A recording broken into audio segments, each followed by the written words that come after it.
the Dr. Julita Ramoso-Jalbuena Recording Memorial in Women's Health progress. Forum. This event is brought to you by the Mu Sigma Pi Medical Sorority, UP College of Medicine, Philippine General Hospital, and the City of Manila. The beneficiary of this event is the UPPGH Department of Obstetrics and Gynecology. This forum runs every second and or last Tuesday of the month from July 2021 to June 2022 and will deliver interactive medical lectures by prominent specialists here and abroad on common medical conditions and concerns relating to the female population. Physicians, nurses, and pharmacists may avail of CPD units.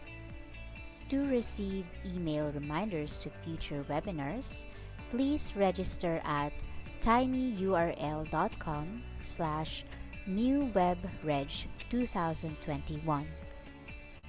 Registration is free and open to physicians, healthcare professionals, medical and allied medical students, and lay observers. For those interested in getting a certificate of attendance, please sign in the online attendance form to get a certificate. The links are in the description boxes of UPM Livestream and FB Live, and chat boxes of Zoom and YouTube. Once you have registered, the confirmation email will be sent 24 hours after the webinar. Please ensure that you complete this step to receive your certificate of attendance. Make sure that your details are correct. We are now streaming on UP Manila Livestream, Zoom, Facebook Live at Mu Webinars, and YouTube at tinyurl.com/MuWebinarsYT. If you are encountering any problems in internet connectivity, kindly refresh the page. The webinars will be recorded and uploaded to our Facebook and YouTube accounts. There will be a question and answer portion at the end of the discussion to be facilitated by our moderator. Type in your questions in the comment box of FB Live and YouTube and the Q&A chat box of Zoom and UPM Livestream. For healthcare professionals who want to avail of CPD units, a link to an online evaluation form will be provided at the end of the forum and will also be sent to your email address after the forum. Wait for the confirmation email up to 2 days after the event.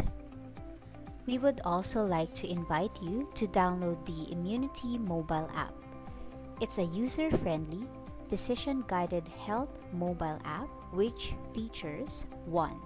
An immunization record and tracker, 2.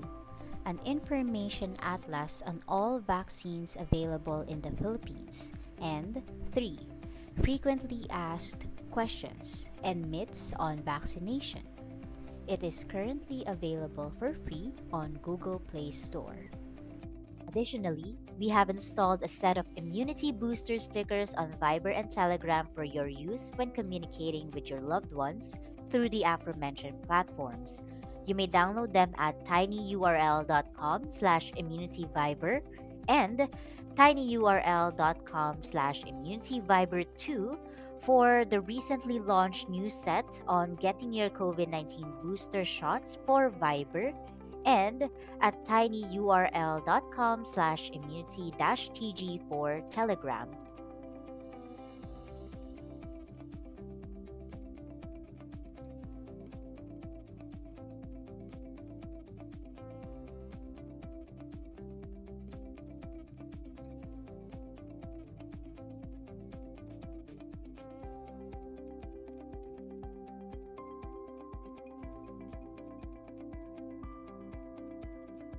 Welcome to the Mula kay Doktora, the Dr. Julita Ramoso-Jalbuena Memorial Women's Health Forum.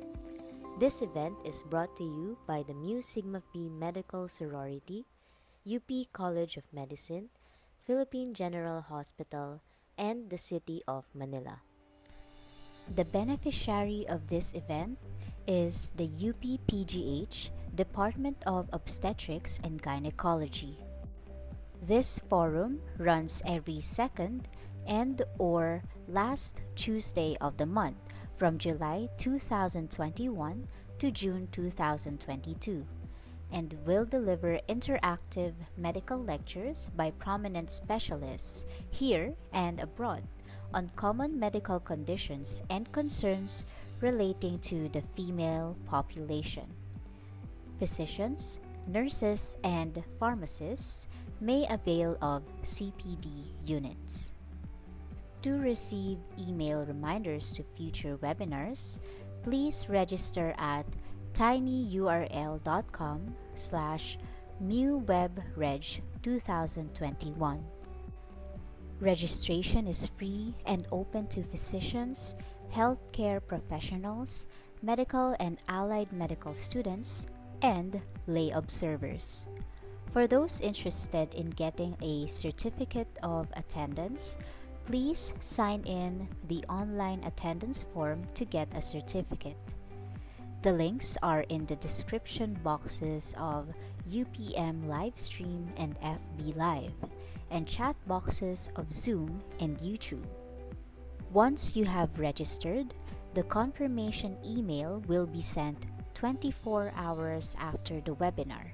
Please ensure that you complete this step to receive your certificate of attendance. Make sure that your details are correct.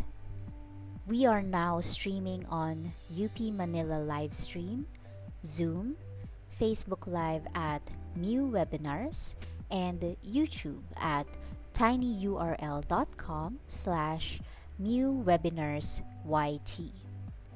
If you are encountering any problems in internet connectivity, kindly refresh the page.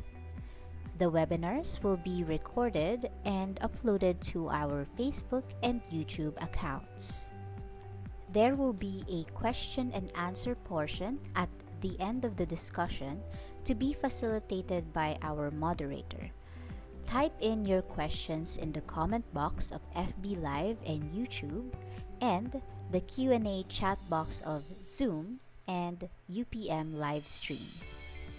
For healthcare professionals who want to avail of CPD units, a link to an online evaluation form will be provided at the end of the forum and will also be sent to your email address after the forum. Wait for the confirmation email up to 2 days after the event. We would also like to invite you to download the Immunity mobile app. It's a user-friendly, physician-guided health mobile app which features 1. An immunization record and tracker, 2. An information atlas on all vaccines available in the Philippines, and 3. Frequently asked questions and myths on vaccination. It is currently available for free on Google Play Store. Additionally, we have installed a set of immunity booster stickers on Viber and Telegram for your use when communicating with your loved ones through the aforementioned platforms. You may download them at tinyurl.com/immunityviber and tinyurl.com/immunityviber2 for the recently launched new set on getting your COVID-19 booster shots for Viber, and at tinyurl.com/immunity-tg for Telegram.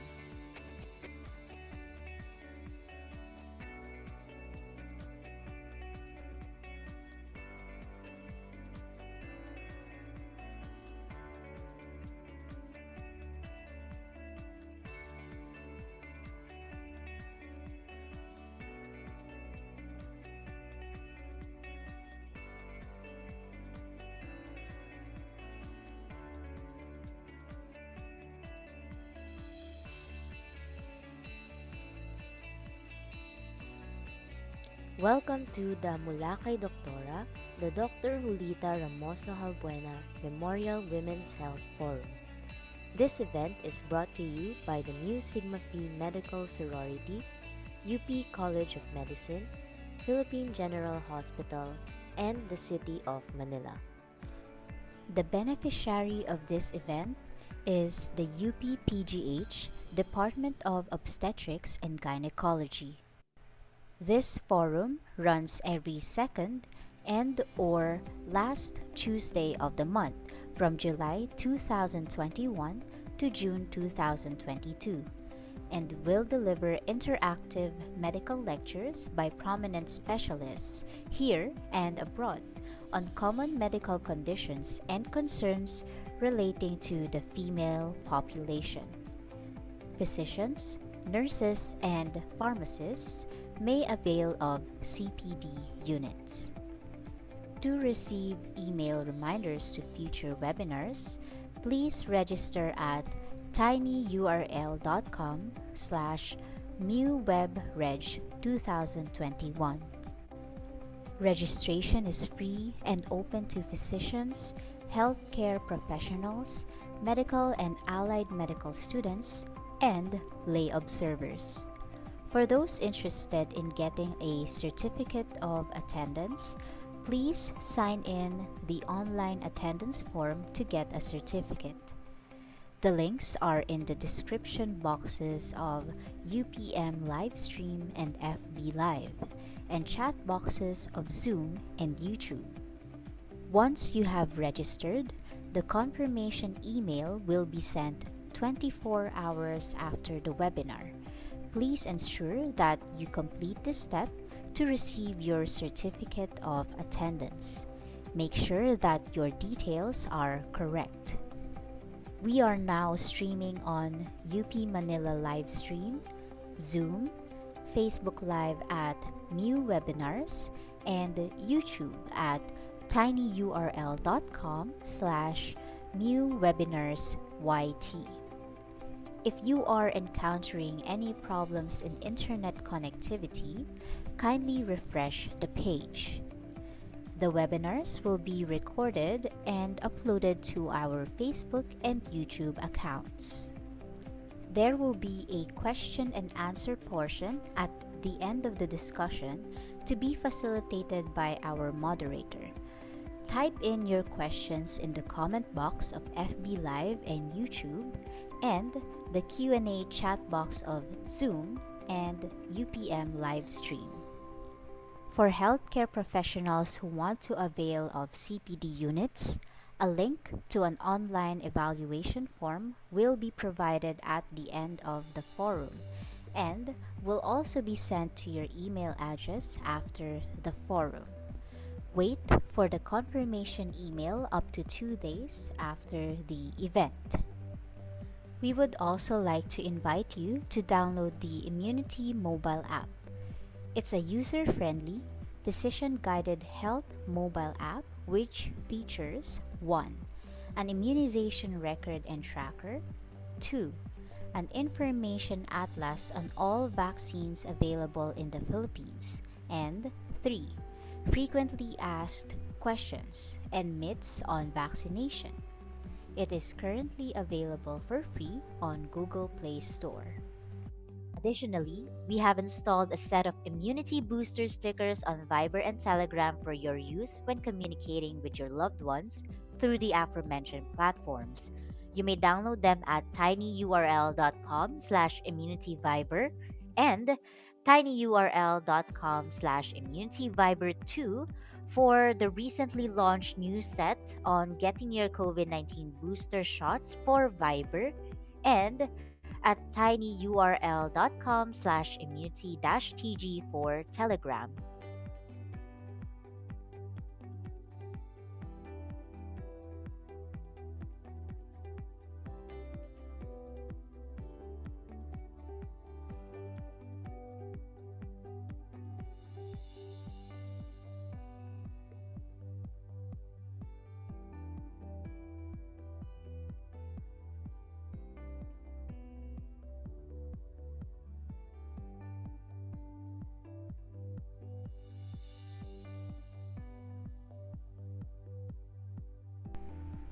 Good morning to everyone.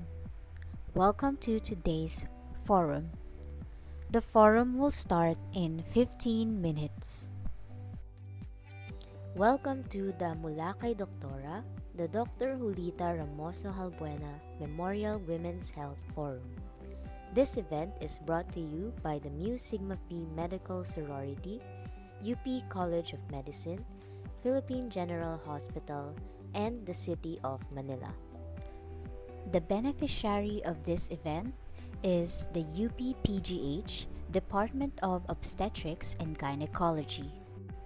This forum runs every second and or last Tuesday of the month from July 2021 to June 2022 and will deliver interactive medical lectures by prominent specialists here and abroad on common medical conditions and concerns relating to the female population. Physicians, nurses, and pharmacists may avail of CPD units. To receive email reminders to future webinars, please register at tinyurl.com/MUwebreg2021. Registration is free and open to physicians, healthcare professionals, medical and allied medical students, and lay observers. For those interested in getting a certificate of attendance, please sign in the online attendance form to get a certificate. The links are in the description boxes of UPM Livestream and FB Live, and chat boxes of Zoom and YouTube. Once you have registered, the confirmation email will be sent 24 hours after the webinar. Please ensure that you complete this step to receive your certificate of attendance. Make sure that your details are correct. We are now streaming on UP Manila Livestream, Zoom, Facebook Live at MUwebinars, and YouTube at tinyurl.com/MUwebinarsyt. If you are encountering any problems in internet connectivity, kindly refresh the page. The webinars will be recorded and uploaded to our Facebook and YouTube accounts. There will be a question and answer portion at the end of the discussion to be facilitated by our moderator. Type in your questions in the comment box of FB Live and YouTube and the Q&A chat box of Zoom and UPM Livestream. For healthcare professionals who want to avail of CPD units, a link to an online evaluation form will be provided at the end of the forum and will also be sent to your email address after the forum. Wait for the confirmation email up to 2 days after the event. We would also like to invite you to download the Immunity mobile app. It's a user-friendly, decision-guided health mobile app which features 1. An immunization record and tracker, 2. An information atlas on all vaccines available in the Philippines, and 3. Frequently asked questions and myths on vaccination. It is currently available for free on Google Play Store. Additionally, we have installed a set of immunity booster stickers on Viber and Telegram for your use when communicating with your loved ones through the aforementioned platforms. You may download them at tinyurl.com/immunityviber and tinyurl.com/immunityviber2 for the recently launched news set on getting your COVID-19 booster shots for Viber, and at tinyurl.com/immunity-tg for Telegram.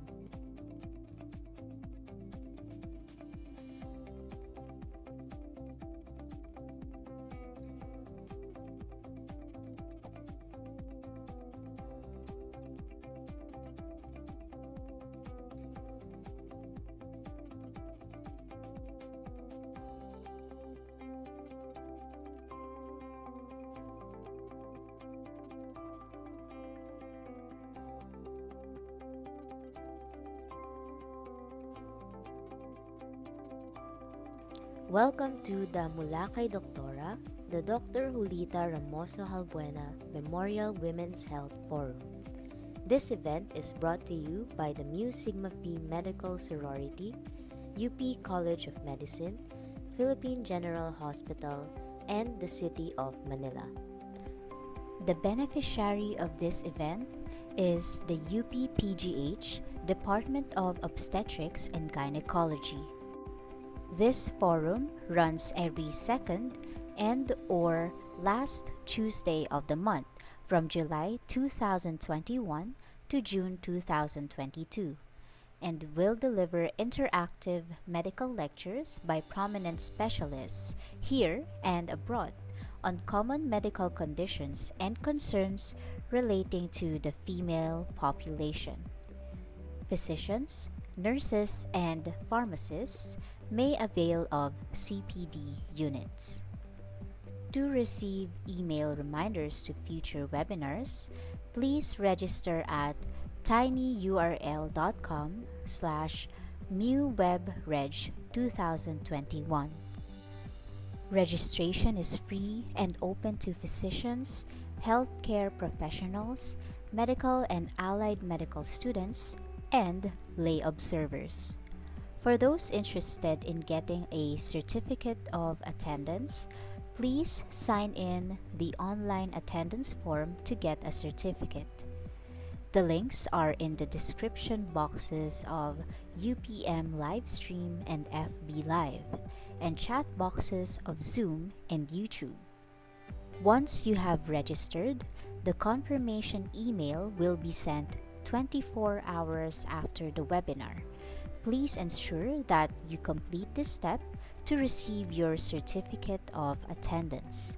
Make sure that your details are correct. We are now streaming on UP Manila Livestream, Zoom, Facebook Live at MUwebinars, and YouTube at tinyurl.com/MUwebinarsyt. If you are encountering any problems in internet connectivity, kindly refresh the page. The webinars will be recorded and uploaded to our Facebook and YouTube accounts. There will be a question and answer portion at the end of the discussion to be facilitated by our moderator. Type in your questions in the comment box of FB Live and YouTube and the Q&A chat box of Zoom and UPM Livestream. For healthcare professionals who want to avail of CPD units, a link to an online evaluation form will be provided at the end of the forum and will also be sent to your email address after the forum. Wait for the confirmation email up to 2 days after the event. We would also like to invite you to download the Immunity mobile app. It's a user-friendly, physician-guided health mobile app which features 1. An immunization record and tracker, 2. An information atlas on all vaccines available in the Philippines, and 3. Frequently asked questions and myths on vaccination. It is currently available for free on Google Play Store. Additionally, we have installed a set of immunity booster stickers on Viber and Telegram for your use when communicating with your loved ones through the aforementioned platforms. You may download them at tinyurl.com/immunityviber and tinyurl.com/immunityviber2 for the recently launched new set on getting your COVID-19 booster shots for Viber, and at tinyurl.com/immunity-tg for Telegram.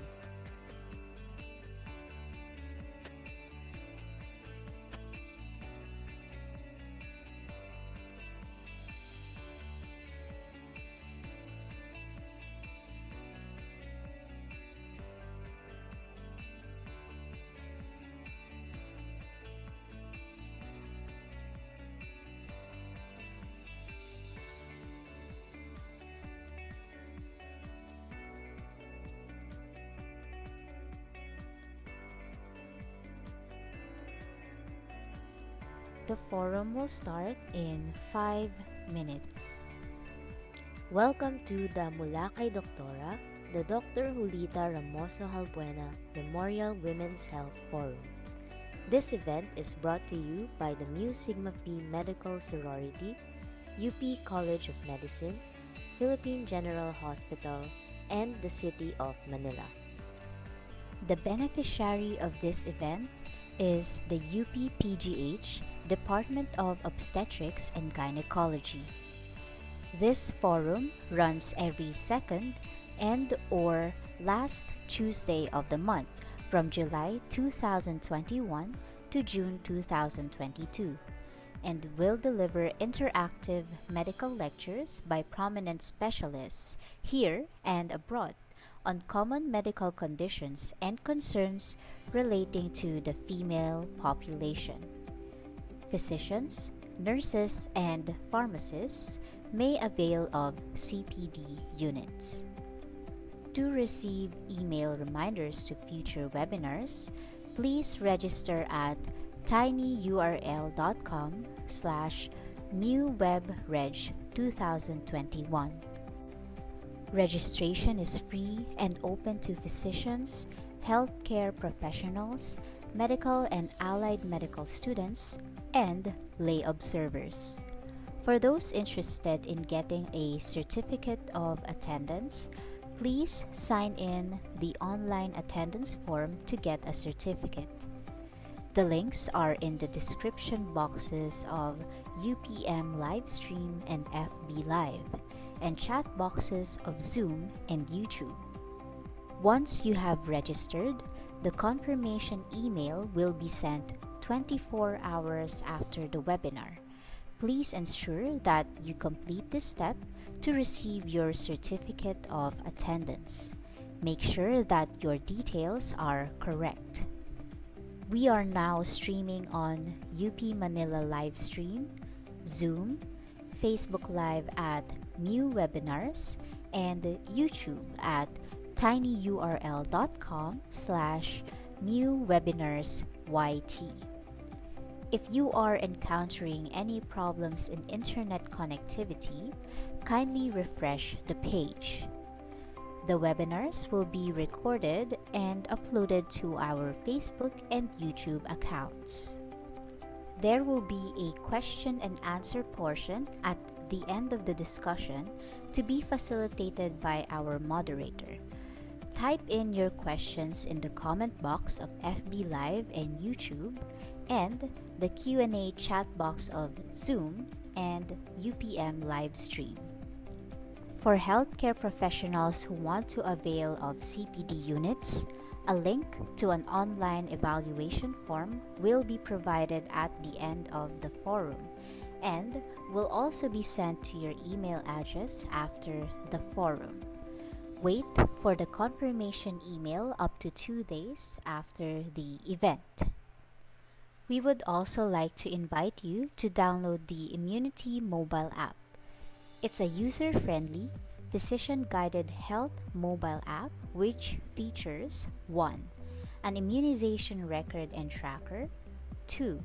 An information atlas on all vaccines available in the Philippines, and 3. Frequently asked questions and myths on vaccination. It is currently available for free on Google Play Store. Additionally, we have installed a set of immunity booster stickers on Viber and Telegram for your use when communicating with your loved ones through the aforementioned platforms.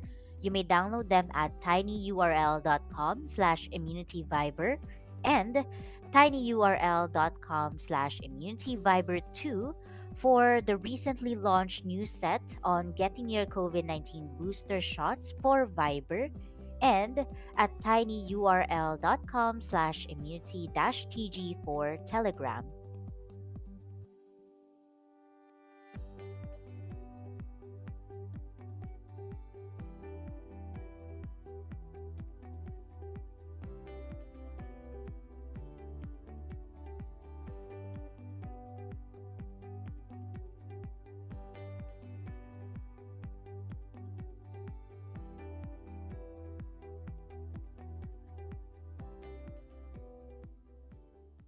Orasyo Imperata para sa proteksyon laban sa COVID-19 virus.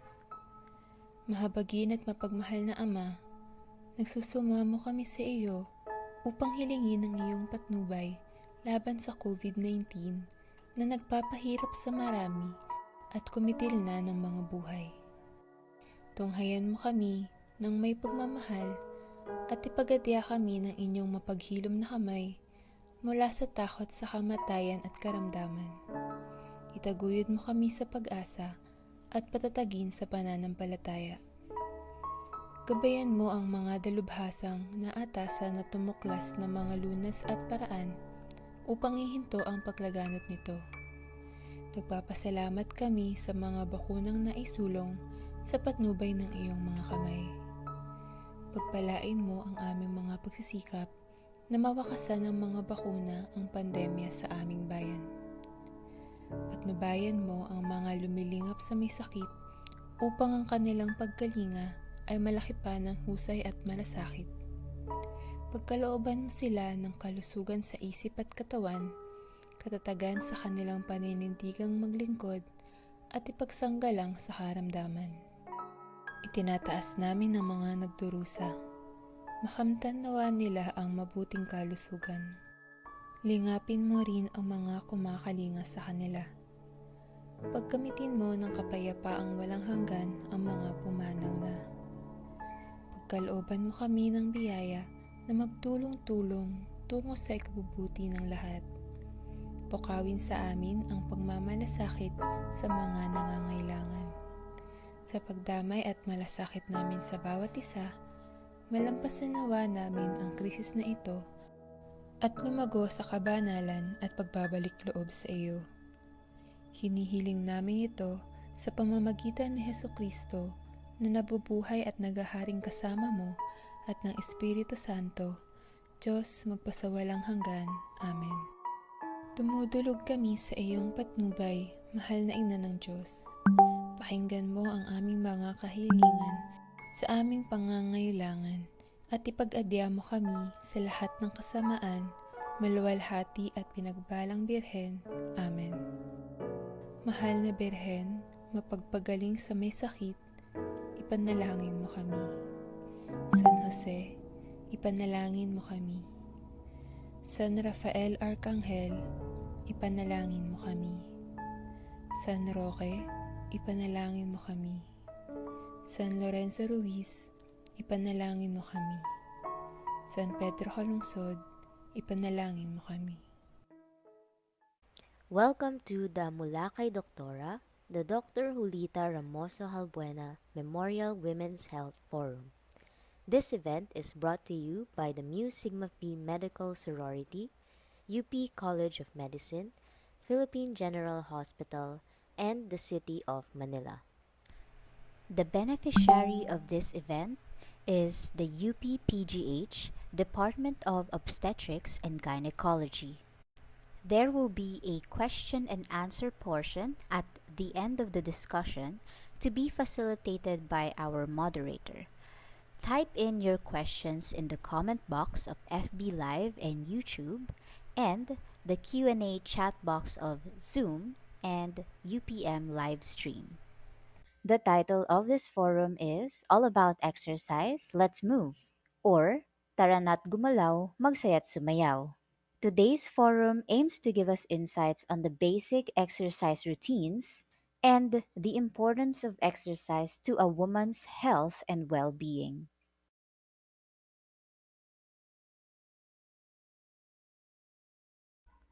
For today's forum, we have Dr. A pleasant afternoon to all and welcome again to the MUla kay Doktora, the Dr. Julita Ramoso-Jalbuena Memorial Women's Health Forum. This event is brought to you by the Mu Sigma Phi Medical Sorority, Mu Sigma Phi Foundation, UP College of Medicine, Philippine General Hospital, and City of Manila. This forum is a series of panel discussions that aims to discuss common concerns of women from all ages and walks of life. And today, we are on the 11th leg of the year-round webinar series. For any questions for our speakers later, you may type them into the Q&A boxes of UPM Livestream and Zoom or the chat boxes of FB Live and YouTube. Unfortunately, Dr. Bondoc can't be with us today, so I will be moderating in her place. I'm Rhoda Clarice Canlas, a third-year medical student, and today we are covering a topic that a lot of us probably have many questions about, especially with the various restrictions during this pandemic. Gaano kadalas ba dapat mag-exercise? Kailangan ba talaga? Ang hirap naman makapag-exercise habang pandemic.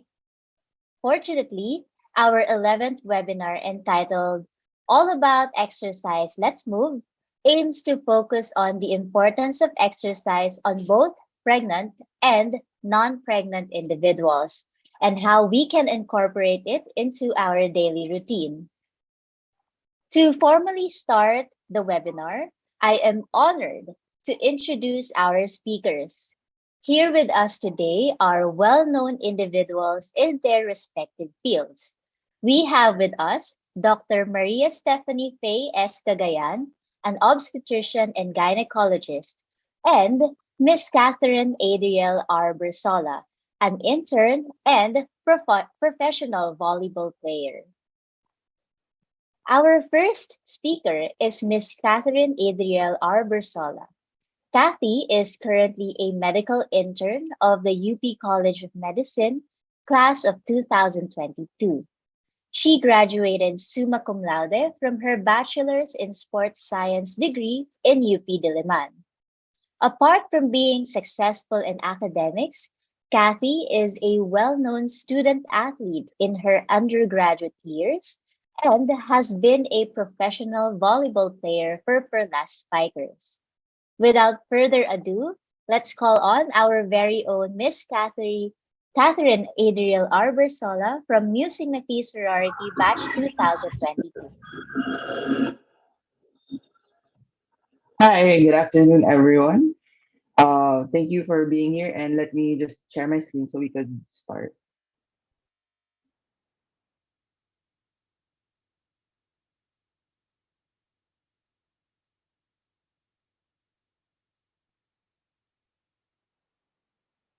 Can my screen be seen? Yes po. Okay.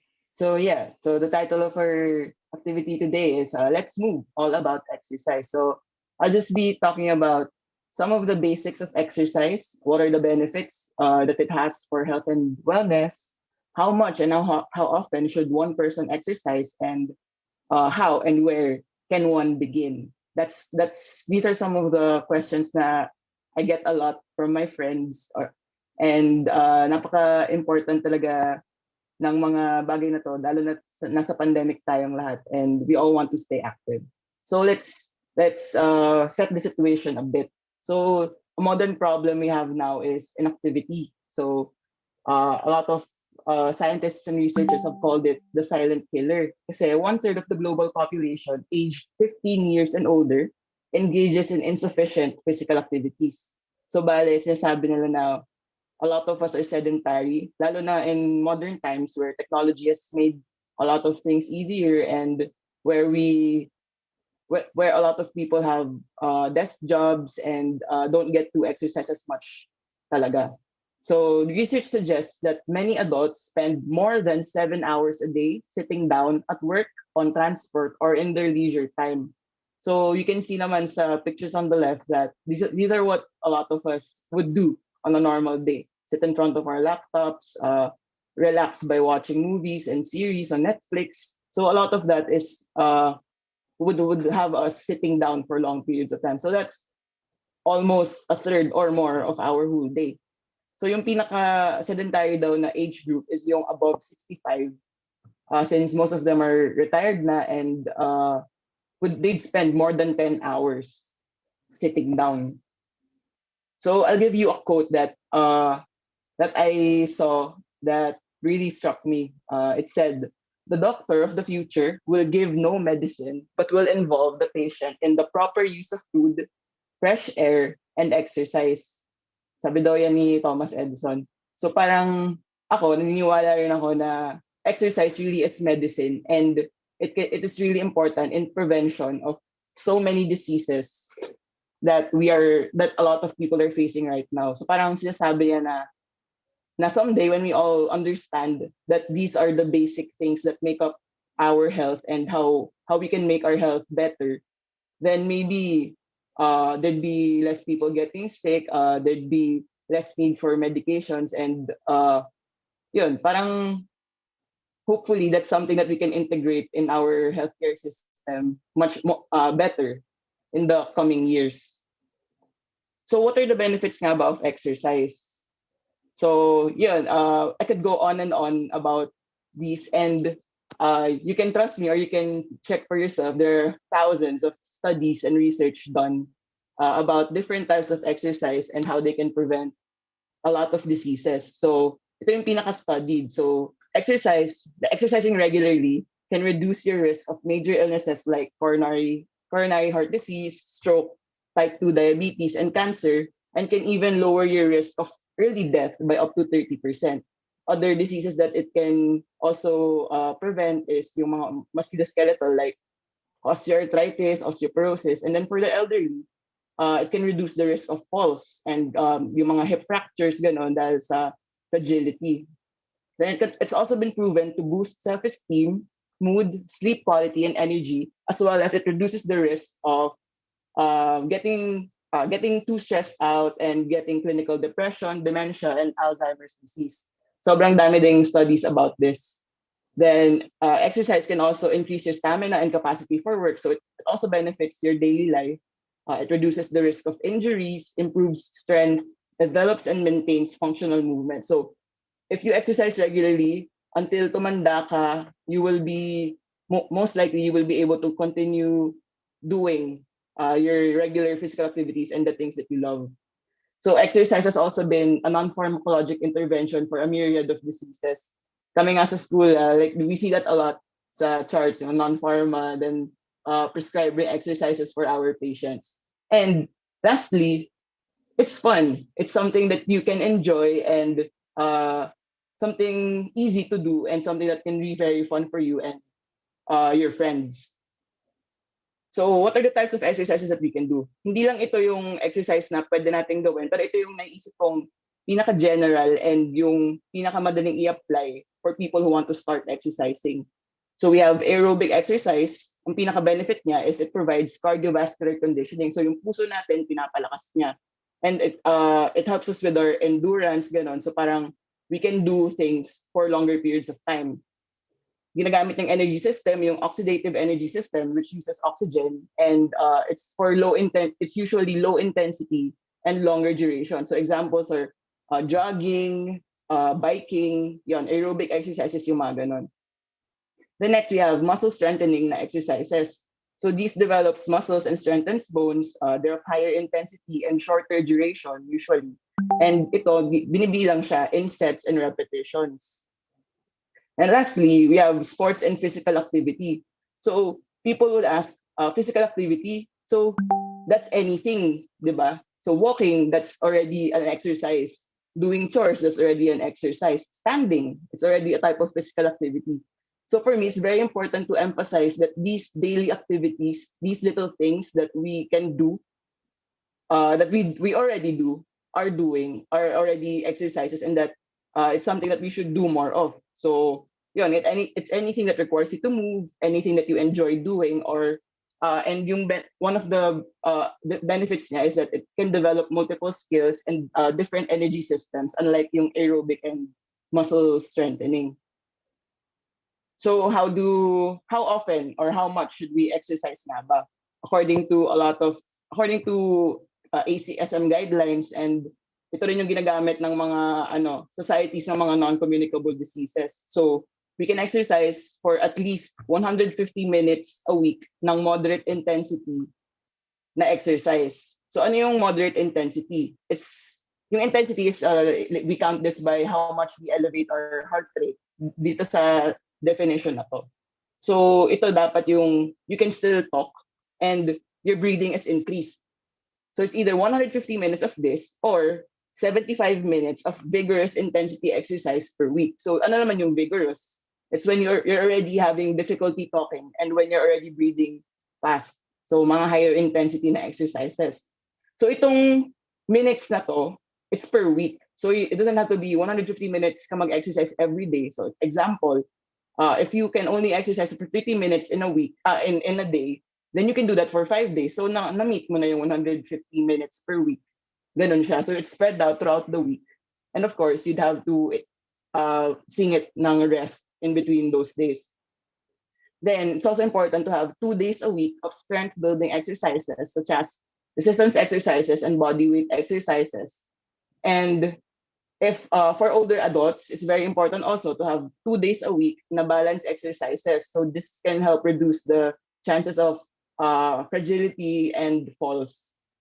So some samples of balance exercises, it can be as simple as, for our older adults, it can be as simple as standing and sitting on a chair without holding on to anything, standing on one leg.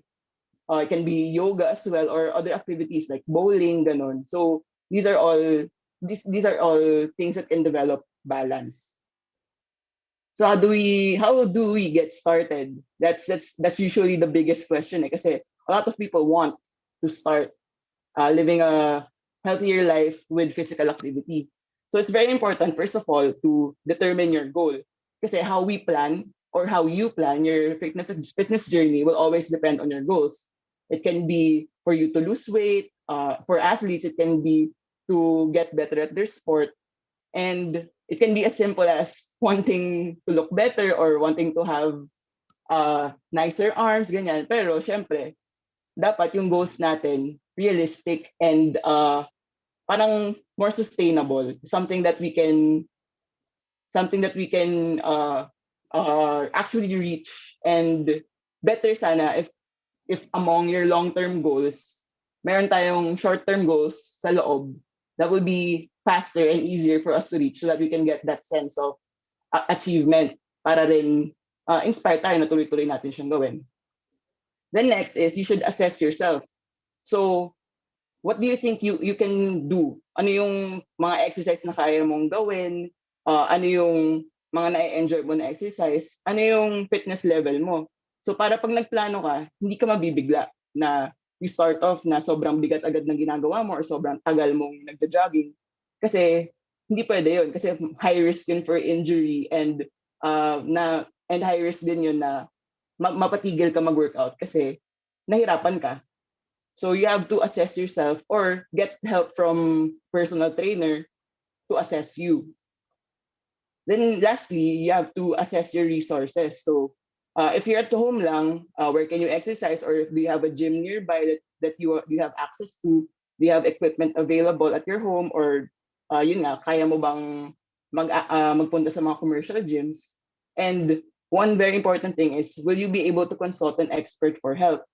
Hindi naman siya necessary, but I highly suggest it kasi they will help you with your program. They will focus on you, make it individualized para specific talaga for your goals and with what you enjoy doing. Para rin mas maging consistent ka, may nagbabantay sa'yo. And yun, you won't have to think about it. Kasi to be honest, minsan nakakapagod talaga mag-plan ng program. Personally, ginagawa ko rin kasi yun. And yun, one of the bigger goals then for getting started is gusto nating i-minimize yung sedentary time. Like what I mentioned kanina, sobrang taas na ng level ng inactivity natin sa buong mundo. So, yun, parang we have to increase our standing hours kahit doon tayo magsimula. Kunwari, desk job ka ng 9 to 5. You'd want na hindi dun sa buong 8 hours na yun, nakaupo ka or hindi ka talaga nag-move. So yun, we want to minimize sedentary time. Then another important thing also is nutrition also. Pero I don't want to get too much into that kasi mas toxic yun. Mas maraming kailangan isipin about that. But all we have to think about is that if we have certain goals like weight loss, then it's very important to also think about your nutrition and kailangan yung energy balance, mas mataas yung output mo kaysa sa input. So doon pumapasok yung You have to know ilan bang calories yung kailangan mo para ma-maintain yung daily life mo, yung mga functions ng katawan mo, and yung level of activity mo in a day. So here are just some of the principles ng exercise training na pinaka-basic. So yung nasa taas, yung FITT, yan talaga yung basis ng paggawa ng mga exercise programs. So frequency, that's how much you exercise in a week. Intensity, that's how difficult an exercise is. So that can be pagka-resistance exercises that can be measured by sets and reps, how many sets and reps you do, or how heavy yung mga binubuhat mo na weight. Then if other activities naman siya, it can be measured by how much your heart rate was raised. The next yung time, gaano katagal yung workout. And then yung type, what kind of workout is it? Resistance, aerobic, sports, or anything, yung mga na-mention ko kanina. So ito yung mga principles na pwede mong i-adjust as you progress. So yung progression and overload, they go together. It's called progressive overload. So bakit siya kailangan? Kasi we have to continuously increase the demands dun sa musculoskeletal system natin so that we can continuously gain strength, gain endurance, gain whatever our goal is. So ito yung principle na sinasabi na constantly tayo nag-a-adapt to the exercises that we do. Kaya rin mapapansin nyo, if you're a beginner, you gain much more sa start, and then your body would adapt, and then magsa-stagnate yan if you don't progress or if you don't do anything new with your exercises. Kasi nasanay na yung katawan mo, naka-adapt na siya, alam na yung stimulus na yun. So we'd want to progress, do progressive overload for this. So pwede nating i-adjust yung frequency, pwede nating gawing mas maraming workout in a week, pwede nating adjust yung intensity, pwede nating gawing mas maraming sets, mas maraming reps, mas mabigat yung binubuhat, mas matagal tumatakbo, ganun. Yung time, pahabaan, paikliin, more rest time, less rest time in between sets. And then yung type, that can be as easy as changing an angle sa movement, or it can be as big as switching to another type of workout, parang pampagulat lang, ganun, parang bigla kang naglaro ng ibang sport. Para this variation would also decrease the risk of injuries and would decrease the chances na parang ma-burn out ka with what you're doing. So next is convenience. So kailangan pabor sa'yo yung ginagawa mo. Kasi if it's not convenient for you, if it's not something you can maintain, it's not something that you enjoy doing, hindi available for you yung plinano mo na exercise, then you won't be able to continuously do it. Then yung variation na mention ko na kanina, yun nga, you have to parang jolt, parang always provide new stimulus. So itong mga principles na to, actually basic siya isipin, pero when you put them into a whole planned out workout, medyo complicated siya. So kaya sinasabi ko rin talaga sa mga nagtatanong sa akin if paano sila mag-start mag-workout, maganda if you hire a personal trainer. Pero if wala tayong resources for that, then yun, pwede rin naman natin siyang aralin on our own. So all of these would contribute to consistency and sustainability of the type of exercises that we're doing in order for us to reach our long-term goal. Kailangan consistent tayo. Yun yung pinaka-basic eh. You have to show up, you have to do the exercise that you planned, and continuously do it. The sustainability, dapat yung mga ginawa mong exercise or yung mga plinan mong exercise is something that you can see yourself doing for a long time. Pero yun, pag na-form mo naman na yung habit, I think personally, if you already start forming the habit of exercising every day or like most days a week, then that will be easier na for you to sustain and to reach your goals in the future. So, singit ko lang, di ba I think most of you have heard naman na parang 21 days daw continuously ginagawa ng isang bagay to form a sustainable habit. Actually, new studies have shown na it's actually 66 days, so that's around 2 months. So, just have to get through it for 2 months, and then masasanay na rin yung katawan mo, and then you'd end up na enjoying it and doing it for forever. Yun. So, yun. I think lastly, here are just some tips for people who want to begin their fitness journey.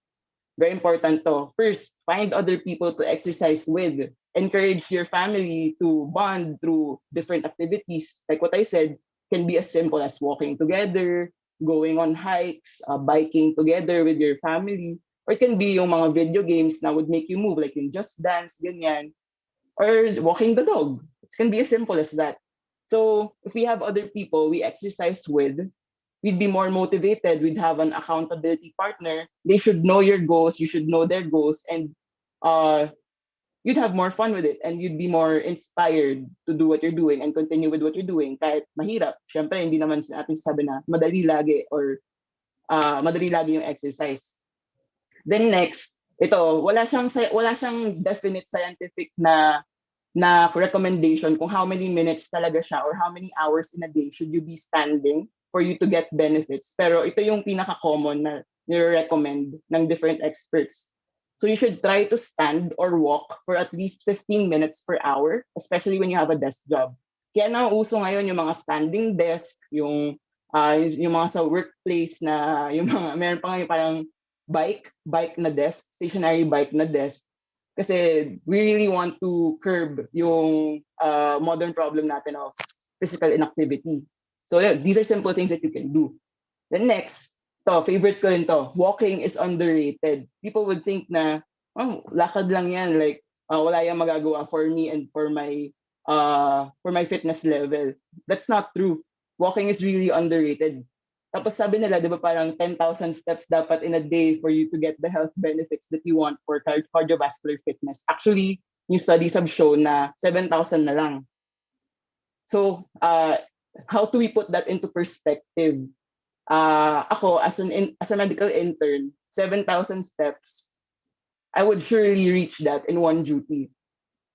So, ayun, like, kaya meron tayong mga alam niyo yung mga blue zones na mga bansa or mga city, I mean, parang yun yung mga lugar na sobrang nagle-live ng long life yung mga citizens nila, and then they rarely get sick. Kasi yung parang formula nila doon is, yun nga, yung environment nila, clean, they have open spaces, not much pollution. Then their diet, plant-based yung diet. I'm not saying na mag-plant-based diet tayong lahat, pero most of them plant-based diet, and then regularly continuous yung calorie counting nila, and then lastly all of them exercise. And I'm not saying that every single person there goes to the gym. What I'm saying is that their exercise is incorporated into their daily lifestyle. So naglalakad sila, yung public transport nila medyo hindi masyadong nagagamit kasi they'd rather walk, magbabike. Yung environment nila is suitable for it then. So they have bike lanes, it's easy for people to walk around without the fear of, getting hit by a car or getting hit by whatever is on the road. So safe. So these are the people who live very long and live very healthy lives. Walking, it's basic as that. Then next, nutrition, hydration, and rest are just as important as doing your exercises for a long time. Like what I said, nutrition, parang kung narinig niyo yung quote na parang abs are actually made in the kitchen, that's true. So parang sinasabi nilang ratio is 80-20, 80% diet, 20% exercise. Really, they go hand in hand if you want to achieve your goals. So for weight loss, or if you going mo weight loss, like what I said, you have to increase your output and decrease your calorie input. Ganun lang yun energy balance lang siya kung iisipin. It's as simple as that. Then hydration, big factor din yan for recovery and for sustaining exercises. And then rest. A lot of athletes, simply, a lot of athletes would neglect this factor, yung rest. Kasi syempre, aside from training, mga busy, ganyan, hindi na masyadong nakakatulog. Speaking from personal experience, de joke lang. Pero yun, rest is very important kasi your muscles, when you train them, they get these micro tears. Tapos, they need time to heal, and when they heal, that's when they become stronger or bigger. So we really need to rest, and then that's when when the muscles are fully rested, that's when you can go further kasi naka-adapt na sila, and you can progress with your exercises. Then next, start low and slow, then progress over time. We prefer consistency over intensity, especially for those who are just starting out. Like what I said, so sa principle of progressive overload, hindi pwedeng magsimula ka na gusto mo 21 kilometers agad yung tatakbuhin mo. Pero you've never trained for running your entire life. You will get injured. You will not be able to run 21 kilometers, or it would take you a very long time to get 21 kilometers on your first run. So you have to make realistic goals, and you have to listen to your body then when you start exercising. So low and slow, and then we progress when our body adapts. The next, progress is not linear. Results and goals are not met overnight. And you can't compare yourself to other people. Kasi that would just pressure you. That would just make you think na, bakit siya, ang bilis niyang pumayat or ang bilis niyang lumaki yung katawan niya. Kasi we all adapt differently. We all respond to stimulus differently. So you should focus on yourself, focus on your goals, and then see through time na ma-reach mo na yung goals mo. Then lastly, you have to do it for yourself. You have to love your body and enjoy the work. Hindi masaya mag-exercise, mag-workout na yung nasa isip mo lang is, gusto ko nang pumayat, gusto ko nang magka-abs, gusto kong i-impress si ganito, ganyan. Mahirap na inspiration or motivation yan to work out. A very important thing is that you have to do it for yourself, do it for your health, and enjoy it. You don't have to be stressed or be pressured with what other people are doing or how other people look. And you'll see na you will also reach your goals in due time. So I think here's my last slide. Another quote. Sabi lang ni Robin Sharma, if you don't make time for exercise, you'll probably have to make time for illness.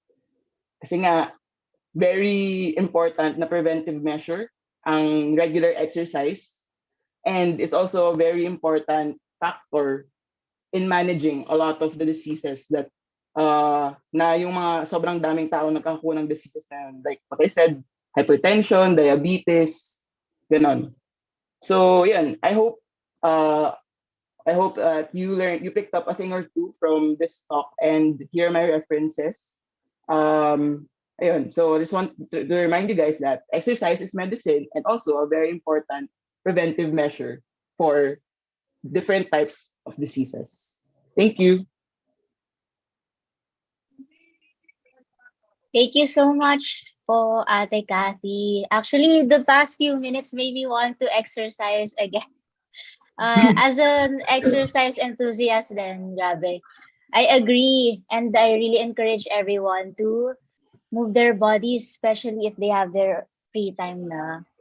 Ayun. Thank you, Ate Cathy.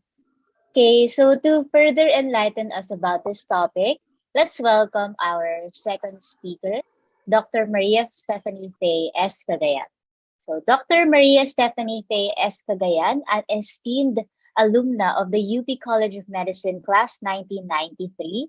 Currently, Dr. Cagayan is a professor and vice chair of the Department of Pharmacology and Toxicology in UP College of Medicine, and the research coordinator for the Division of Trophoblastic Diseases in the UP PGH Department of Obstetrics and Gynecology. She is also the country representative to the International Society for the Study of Trophoblastic Diseases and the vice president of the Philippine Society for the Study of Trophoblastic Diseases. Despite all these roles, Dr. Faye is active in promoting health education through various platforms. She was the producer of Usapang P, Puso, Puson, Puerta at iba pa in DZUP 1602. She is also authored OB Pearls and other textbooks and chapters in books. Moreover, she is very known for promoting holistic maternal care and childbirth programs through her very own Sayuntis. Everyone, let's welcome Dr. Faye S. Cagayan of Mu Sigma Phi Sorority Batch 1993. Thank you, Rona, for that kind introduction. So thank you also, Kathy, for that overview of exercise. Let's move it, diba, for this session. And I hope you listen very well because much of what Kathy has already talked about are already the foundations of what I'm also going to share with you. Okay, so let me just share this and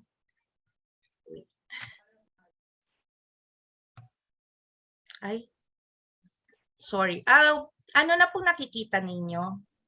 Your slides po, ma'am. It's already in the show mode. Yes po. Okay. Yan. So without further ado, I would like to talk about physical exercise in pregnancy naman, because we all know that this webinar is dedicated to women, although men can also join us in this webinar and teach their wives, their friends, their colleagues about how to support your female companions in exercising. And most of the principles naman would apply to even men. Okay, so what am I going to talk about? So of course, Kathy has already laid down the foundations of physical exercise, but here I'll be focusing more on pregnant women, and I just looked at one very, very recent publication, a systematic review showing all the benefits, all the no-brainers. Sa totoo lang, alam na natin ang benepisyo ng pag-ehersisyo para sa ating lahat. No-brainer yan. I would just like to give you some updates on current evidences regarding exercise in pregnancy. So we look at the benefits, what are the risks associated, especially in pregnant women, how would I prescribe exercise, especially for my patients, and what would be the contraindications? And of course, introduce to you, sabi nga kanina sa introduction, sayuntis as a form of exercise in pregnant women. So we know that physical exercise is defined by the WHO, World Health Organization, as a planned, organized activity to develop or maintain physical fitness and overall health. However, a pregnancy is also associated with a lot of changes. So we're assuming na yung mga non-pregnant women will also be able to undergo these exercises, but there will be changes that the body of a pregnant woman will undergo. And are these physiologic adaptations be risky, or would it be beneficial if our mommies will also exercise? So in most cases, physical exercise will be very, very beneficial for our pregnant moms, but there will also be cases wherein there's a need to evaluate the conditions and current risks and benefits. So I am going to give to you, in a study by Ribeiro, Andrade, and Nunez in 2021, all their gathered information regarding the benefits, risks, and prescription of this topic that we have this afternoon. Okay, so in this literature, these authors looked at 57 articles. 32 of these were meta-analysis and 9 systematic reviews. Bale, ano lang to, para lang to tell you that this is a very scientific way, but I'm not going to tell you everything that they have found out. I will just probably make it simple and just tell you na merong ebidensya na talagang gumagana ang maraming kabutihan na naidudulot sa atin ang pag-ehersisyo. So kanina pinakita na ni Miss Cathy sa non-pregnant, and now I'm going to show you the benefits associated in pregnant women. Okay, so here, in general, exercise is beneficial to all weight-related parameters in pregnant women. So sabi ko nga, ang dami-daming pagbabago. And mainly, put it in a nutshell, everything halos lumalaki sa buntis. So lumalaki ang weight because of water retention, lumalaki yung ibang organ systems, yung tissue, mainly because the body has to adapt to the growing fetus inside of her. So in a study by Wang et al. In 2019, he found out that greater effect is attained if the exercise is conducted around 30 to 45 minutes per session. So kung ayaw nating masyadong lumaki during pregnancy, especially those mommies who are very, very conscious about their weight and their looks pre-pregnant, then we should conduct, we can do studies, we can do exercises around 30 to 45 minutes per session.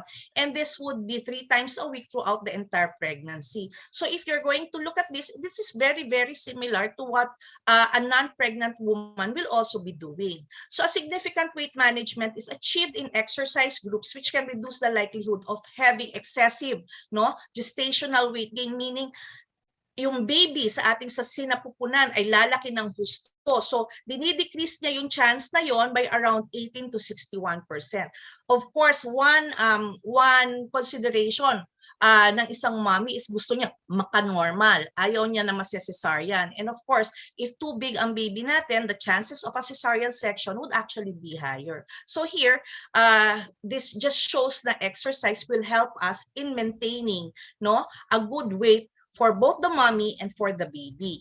Okay, what about other disease entities associated with pregnancy? So you have diabetes mellitus. At the tail end of Kathy's talk, she mentioned about hypertension, DM as diseases that can actually benefit from exercising religiously. So we have what this condition, gestational diabetes mellitus, which is a very, very common metabolic disorder during pregnancy. And it has a lot of associated comorbids such as preeclampsia. So, di lang diabetes, meron ka pang high blood, meron ka pang sa baby, pag lumabas ang baby ng nanay na may diabetes, malaki, no? So, chances na ma-cesarean nandyan din, and then hypoglycemia for the baby. So, in a study by Davenport in 2014, nakita nila na a dose-dependent correlation between exercise and GDM is present. So in their findings, pregnant women who perform 140 minutes of exercise per week. And what is 140 minutes? That will be around 2 hours a week, no? And a bit more than 2 hours a week to achieve a 25% reduction in GDM risk. Meanwhile, another dose-dependent correlation was also found in another study by Cordero. And ang sabi naman dito, kung si Davenport ay 2 hours a week, no? Ganun din naman. Si Cordero, ang sinasabi niya, medyo mas matagal pa ng konti. Okay? So, mga around 3 hours. Exercise engagement in order to reduce the risk of GDM by 90%. Likewise, maternal glucose, so yung sugar level ng mommy, can be managed by both acute and chronic exercises during pregnancy. So dito pa lang nakikita na po natin ang benefit ng exercise, not just for a normal pregnant woman, but also for those who have illnesses such as diabetes mellitus. Okay, so exercise is also beneficial by preventing excessive fetal growth. So ayaw natin masyadong lumaki si baby. It was found that it can reduce the risk of macrosomia to up to 61% and large for gestational age of up to 49%. In another study, it showed that by performing in the late pregnancy, so third trimester po, pag tayo ay mga 8 months, 7 to 9 months, no, physiologic fetal weight gain occurs as opposed to the early pregnancy stage. So makokontrol, may chance pa rin pong makontrol yung paglaki ng baby, masyadong paglaki ng baby if we do exercise, especially in the late trimester. Okay, so in terms of labor, so yun po ay mga sakit kapag during pregnancy. But what about its beneficial effect for labor and delivery? So moderate to intense exercise can also reduce the risk for cesarean delivery in up to 67% of patients, especially for women who have no comorbids during the entire time of pregnancy. So regardless of the type of exercise, they are recommending that we exercise, pregnant women exercise during the second and third trimester. So another illness is just gestational hypertension and preeclampsia. So exercising during pregnancy can aid in managing gestational hypertension if we do it at least 25 minutes per session, and again 3 times a week. So tignan nyo, very, very similar po, at hindi po kayo pinag-exercise araw-araw. No? So ayan, so it is also beneficial for hypertensive disease as well as DM. Okay, so ano pa po yung mga common complaints ng isang buntis? Alam natin yan, kapag lumalaki na yung ating sanggol sa sinapupunan during the late second trimester and onwards, we have a lot of pain in our bodies, and one of the major pains would be the back pain or the lumbopelvic pain. So it intensifies in the lower back and pelvic area, and this is actually studies have also shown that the pain can be reduced by exercising. Exercising, no? Some forms of exercise can also help us with strengthening the core muscles, especially the pelvic floor muscles. Ito po yung mga muscles na ginagamit natin pag umiiri tayo, no? Kapag ilalabas na natin si baby. And kapag maraming beses na po tayong nanganak or di kaya malaki yung mga baby natin, eventually habang tumatanda po tayo, ito pong mga muscles na to, imagine niyo po yung rubber band. Dati maganda yung kanyang tone, di ba? Pag habang tumatagal na yung rubber band, kung hindi naman mabe-break, ay parang nagiging maganit, hindi na po bumabalik agad. So ganun din po yung mga ligaments at saka yung muscle sa ating pelvis, no, sa lower pelvic floor po natin. So ang pag-exercise po nakakatulong na hindi tayo magkaroon ng buwa o hindi tayo magkaroon ng mga luslos or di kaya ay yung hindi pagkontrol ng ihi eventually, no? So yung urinary incontinence, yung kapag humatching ka or humalakhak ka, ay napapaihi po tayo ng di sinasadya. So nakakatulong po ang exercise for that. Another important beneficial effect of exercising would be in terms of psychological outcomes, especially now that we have COVID within us. Hindi pa rin po tayo nakakawala sa COVID. Even before COVID, we have postpartum depression. So physical exercise can actually reduce the risk for prenatal depression by 67%. So ano po yung mga risk, no? So ito, hindi ito kasama sa kaninang lecture ni Dr. Cathy kasi very, very targeted po ito for pregnant women. So kapag buntis ka, sabi natin maraming pagbabago, yun naman pong sinasabing mga possible problems with exercising while pregnant, such as magkakaroon ng premature delivery or preterm birth, or hindi kaya lalaki masyado si baby, or magkakaroon po ng kunan. Actually, sa mga pag-aaral po, nakikita po that the risk of preterm birth among women who exercise improves, no? So imbis na magkaroon ka ng higher chance of preterm birth, napapababa pa po natin yung chance by 20%. Okay? And then all literature, all scientific studies show that there is no evidence of harm for babies, no, na hindi po sila lalaki ng tama kapag po sila ay pag ang mommies ay nag-exercise. Although may caveat ito, sabihin ko po mamaya. And hindi rin po tumataas yung chances na makukunan si mommy. Okay, so ano po ang ginagawa o sinasabi naming advice sa mga mommies? Okay, ito po naman yun. Ito po yung mga kino-consider namin safe for pregnant women, exercises that are safe. So any exercise that increases the heart rate and will not have contact, wala pong contact sports, no, especially in the pelvic area. So at saka yung wala pong Valsalva maneuvers o hindi po umiire ng todo-todo. So these are all exercises that are not safe for pregnant women. Okay, yung mga iire, yung kunyari matatamaan ang abdomen, iwas-iwas naman po tayo dyan. The rest, usually aerobics exercise will also be very, very good for mommies. And these are the warning signs, no? So kung kayo ay spotting or sumasakit ang inyong puson or humihilab ang uterus, no? Or merong lumalabas na amniotic fluid, ay dapat po talaga hindi nag-exercise, no? Ang important ano natin dito ay magpatingin po muna tayo sa ating healthcare provider and ask them if there are any contraindications for us in doing exercise. So while doing the exercise per se, some of the things that we have to watch out for are the shortness of breath, dizziness, headache, chest pain, muscle weakness, or cough pain or swelling. So very, very important for us, no, whether we are pregnant or not, is to listen to our body kung ano po yung kaya natin.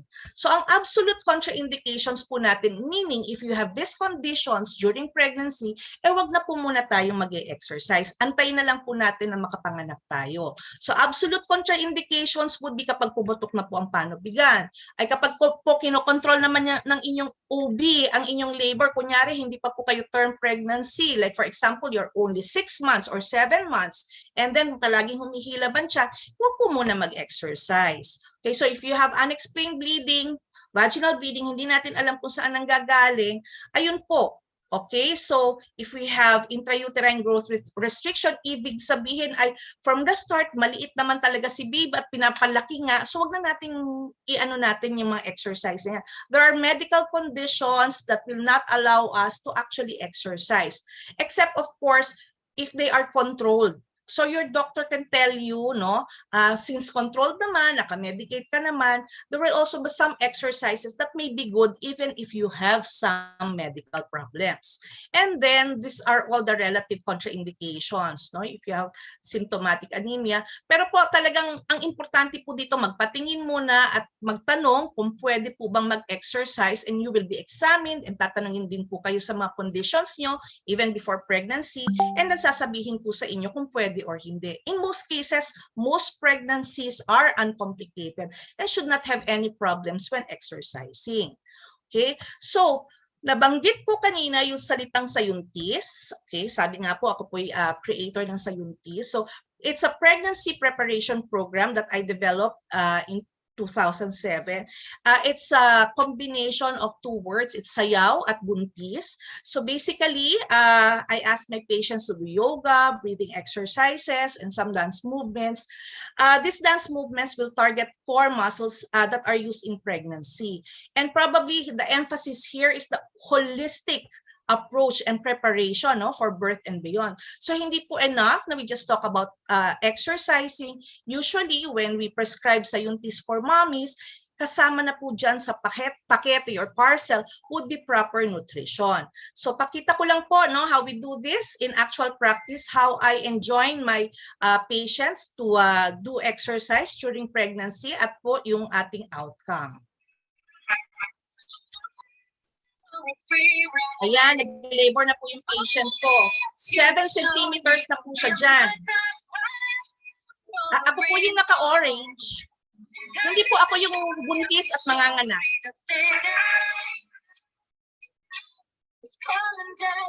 So yan po ang sayuntis.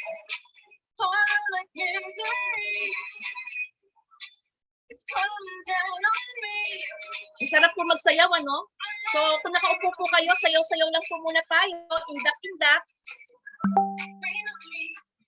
Kalagitnaan ng pandemya, nagsasayuntis po kami para manganak na po siya.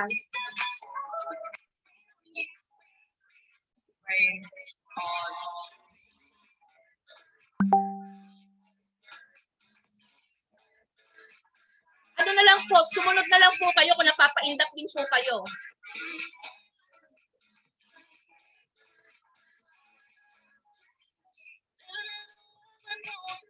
Kasi ang hirap mag-webinar, no? Tanghaling tapat, tapos nakaupo lang tayo. So if you want to stand up and move around, that's fine.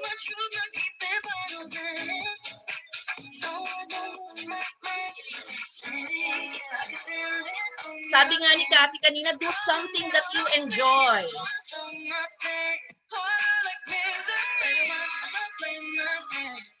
Yan po.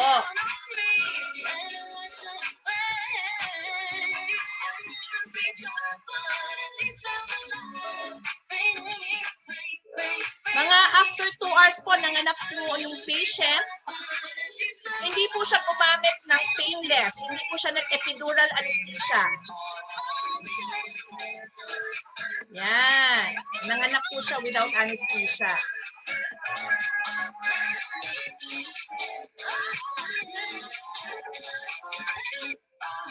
Oh, ito po yung mga steps ng sayuntis. This is the same patient. This was the same patient. Ito po yung mga ginagawa niyang movements.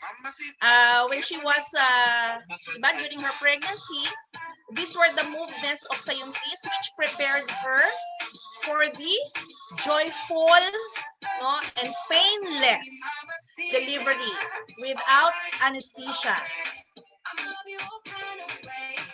Yan. May mga pangalan po yung mga movements ng sayuntis. Taas baba ng balakang, kulot, bilog. So all these movements are targeting the abdominal areas and pelvic areas. But there are also movements that will help strengthen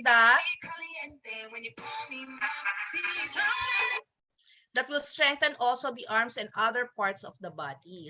So ayan po. So this is my last slide.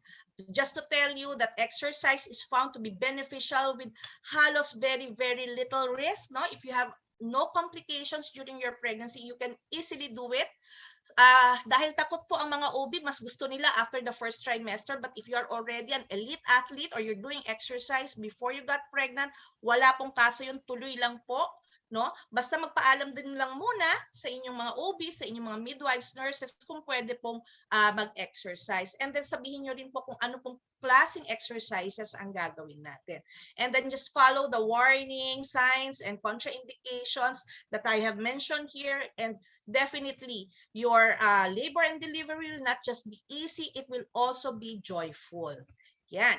So, katulad po ni Cathy, meron din po akong references. At maraming salamat po sa inyong pakikinig at sana po ay napaindak kayo kahit na konti lang.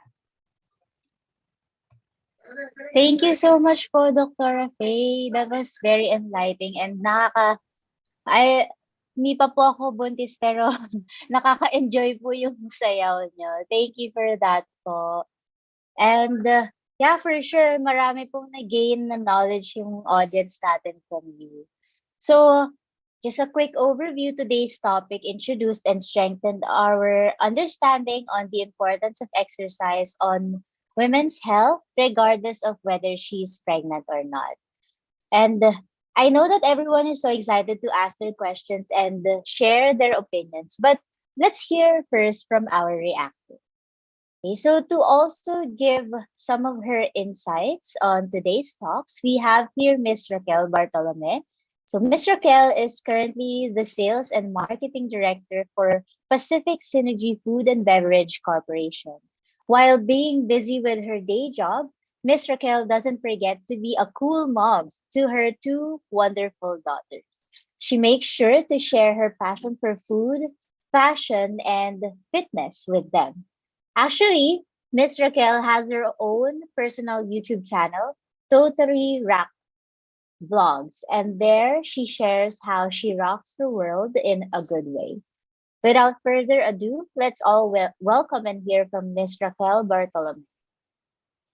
Hello, Rona. Hi, Katherine, and hi, Doktora. Cagayan, napasayaw ako dun sa video mo kanina. How I wish nung time ng pregnancy ko ay nauso na yung suntis na yan. If not, kasali talaga ako dyan. And thanks for having me here.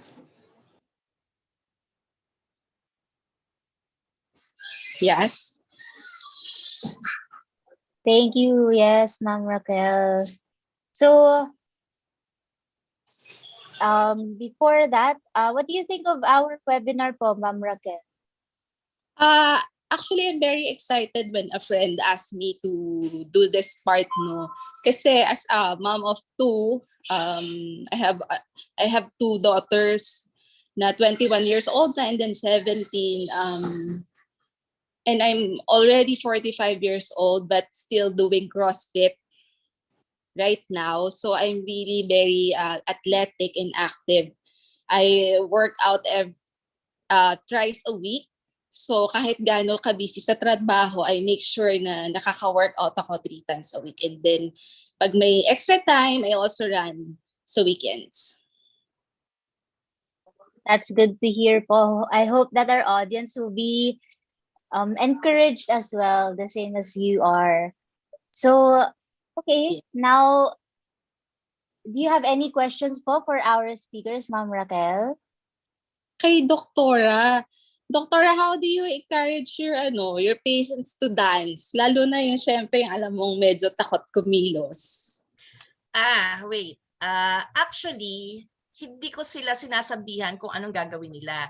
So the way to do it is ask them kung ano yung kanilang mga physical activities, if yung level of fitness nila before they got pregnant. Some would already tell you na, Doc, talagang super sedentary. So hindi mo yun i-encourage na sobrang hardcore na agad yung exercise na gagawin.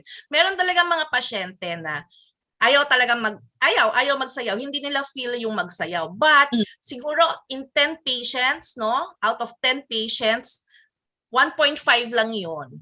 Okay, kapag pinakita ko na yung mga steps ng sayuntis, pag pinakita ko na sa YouTube, or actually I joined them kasi. So kunyari iniisip nila ang hirap, parang mahirap. No, because the beauty of sayuntis is that you can actually tailor it. You can just do the breathing exercises. So walang pagsasayaw na nagaganap. So meron kasi siyang bukang liwayway, meron siyang parts, iba-ibang parts siya. So meron siyang meditative parts, meron siyang stretching parts, and meron siyang dance parts. So if you want to do the whole program, ano yun parang warm-ups hanggang cool down. So tapos yung mismong sayaw, medyo bandang dulo na yan. So they can actually just do the breathing exercises and the meditation, and that will already help them in dealing with the pain before they got pregnant, before they deliver or go into labor, itong mga patients na to. So konting-konti lang yung hirap akong i-convince na magsayaw. For most of them, talagang mahilig na silang magsayaw to begin with. That's good to hear. And Okay, also, yes po. Kay Katherine, since wala ka na sa university, you have a new world right now, how do you maintain yung pagiging active mo? Hindi ko rin hindi ko rin mo alam kung bakit, pero it's really part of my lifestyle ever since. So, mahirap siyang tanggalin no matter how busy or how difficult yung schedules talaga. I still make time for it kasi I designed my programs in a way na I can do it in a shorter span of time para masingit ko siya dun sa schedule, sa busy schedule namin sa med school. And ayun, like kahit 1 hour lang a day or less yung ginagamit ko to work out para lang talaga meron. So planned talaga po siya. Tama, it's a lifestyle nga talaga. And back to you, Rona. Thank you so much for your first set of questions po, and let's officially start our Q&A portion. So reminder again to everyone that you may type in your questions into the Q&A boxes of the UPM live stream and Zoom, or the chat boxes of FB Live and YouTube. So for our first question, I have 2 kids, ages 13 and 14. Can they lift weights? Should I take that, ma'am? Okay. Sure. Okay. So, yeah, sobrang yun It's really a myth na nagsasabi na young kids shouldn't do yung mga lifting weights o kaya yung mga structured na mga physical activity programs, but actually it's very beneficial for kids, especially yung mga lumalaki pa, yung mga growing kids to do at least 1 hour of physical activity in a day, kahit different activities yan, whatever they're interested in. And this will help their bones become stronger, help them develop a lot of skills like coordination, neuromuscular development, bone health, dahil yan sa Wolff's Law, kasi our bone adapts to the stress na ina-apply sa bone, doon siya nag-a-adapt. So kapag more stress, you do physical activity, it will become stronger, it will become bigger. So yun, like ang exercise kasi, you can do it as long as yung bata nakaintindi na ng instruction, kaya na niyang sumunod sa instruction, and yun naman, wala naman masyadong risks for it, although mas maganda na they get to do what they want. They join team sports or individual sports kasi this has been shown to give them yung values that will last them a lifetime. They can apply it to school, they can apply it to whatever they want to do in their lives. So I think very important for kids to start exercising or playing sports at a young age. And wala naman pong contraindications masyado for that. Thank you for that question. Okay, so next question is for Dr. Cagayan po. Can a 30 to 45-minute household chore be an alternative to the exercise regimen mentioned in the lecture? Actually, yes. Yan yung complaints usually ng mga mommies, if you have several kids, you're caring for several kids. Parang how can you incorporate exercising, yung structured exercise as we know it, na need pa talaga ng mga outfit, etc. But what you have to do is just to raise the heart rate. So ang dami-daming household chores na pwedeng gawin, functional na nga ngayon, 'di ba, Kat, yung hindi na kailangan yung mga gym paraphernalia. So you can just, if you're going to lift buckets or pails if you're going to wash clothes, you're going to change the beddings, di ba? When you do your kasi of course when you do your household chores dapat hindi assisted ng mga ng technology, baka inuutusan mo lang yung Zoom, yung alam mo yung umiikot-ikot. Hindi, syempre hindi ganoon.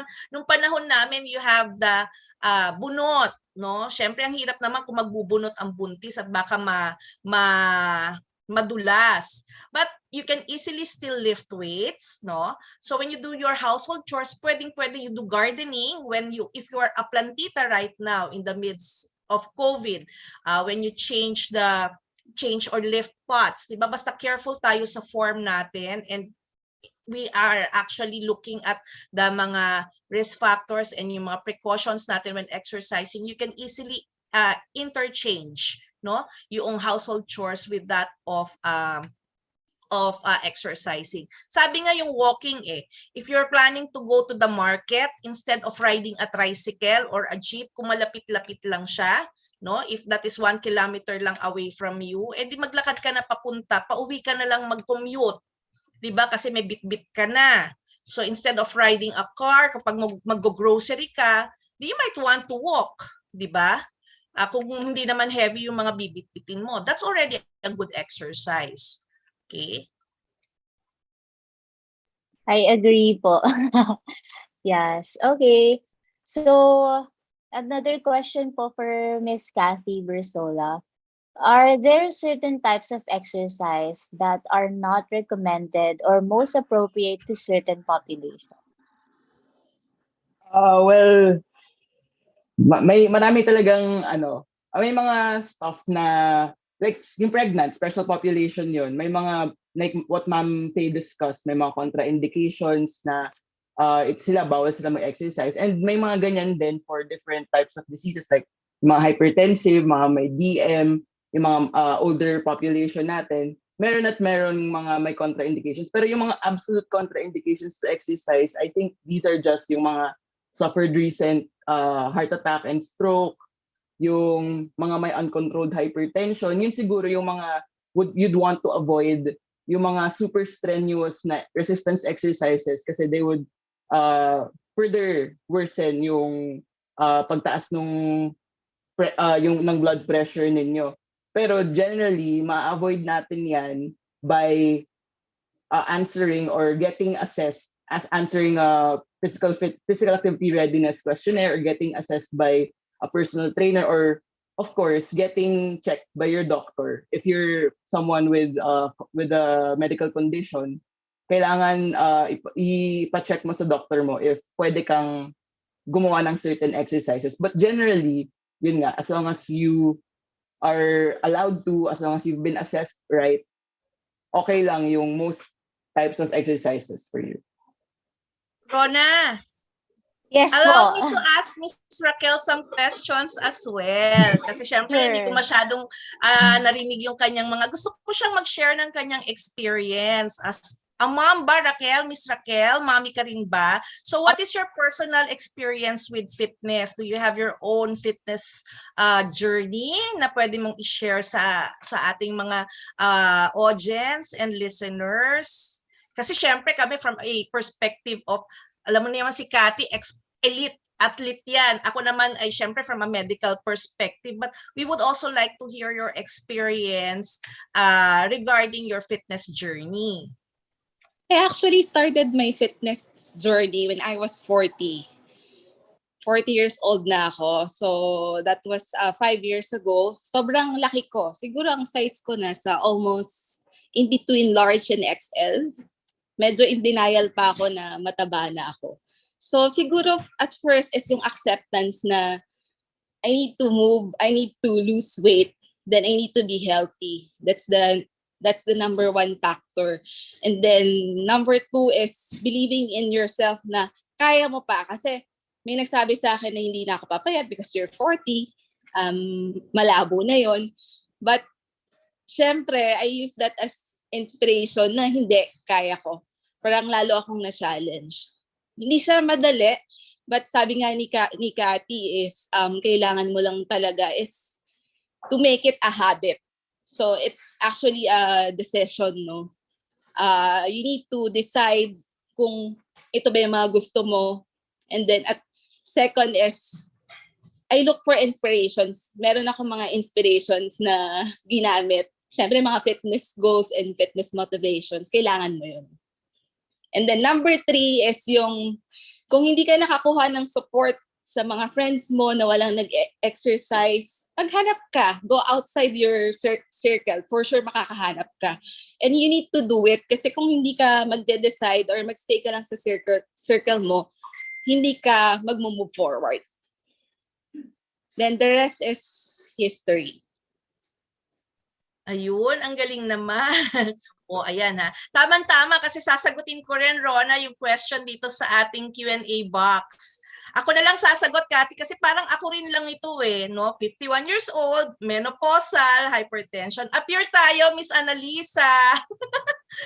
Medyo matanda lang ako sa'yo ng konti, but of course, I can relate probably with what you are going through right now. The easiest is really walking. Sometimes it's hard.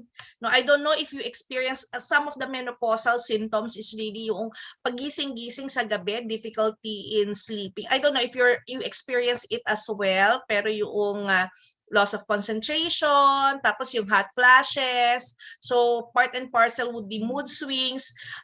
Syempre, ako dancing talaga, pero mahirap din ngayon. So, find your passion. Before ka ba, nung bata-bata ka, ano ba yung iyong mga ginagawa? So, sabi nga natin, just make sure that you move, no? Walking is the easiest. If you want to go swimming, that's also fine.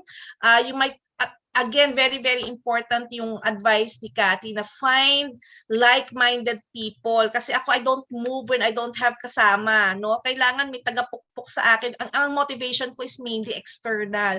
So, talagang meron akong exercise buddies. Kasi sila yung nagsasabi sa akin na we will have this regular schedule. So, hanap ka ng mga ganun mo, mga amiga or mga friends mo, similar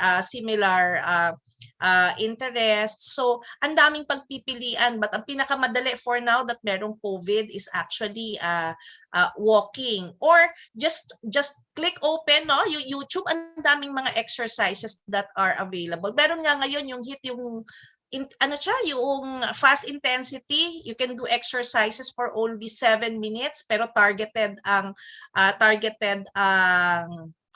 muscles. So you might be interested in that. You just browse sa YouTube and tingnan mo kung ano mga exercises ang pwedeng maging of interest sa'yo. Walang one size fits all. You have to really find something fun that you can do and you have to move. Biking, no? Isa pa pala sa sa love ko is biking. Agree po, ma'am. Love na love ko rin po yung biking, pati po si Ate Cathy. We usually do it as a family. Kayo po ba, ma'am? Bonding yan. Super bonding. How about you, Ate Cathy? How is your experience? With biking? Or in general?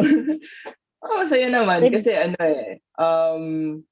sobrang overused na yung knees ko. So, I really find it hard to run ngayon. Like, I have early onset osteoarthritis. So, yeah, like biking is much better for me ngayon. And it's something na like it lets me go out. Kaya okay din siya for your mental health. True. As in, makaka-travel ka pa while biking. Meron po palang isa pang question for both speakers. So, how do you encourage patients to exercise despite their busy schedules?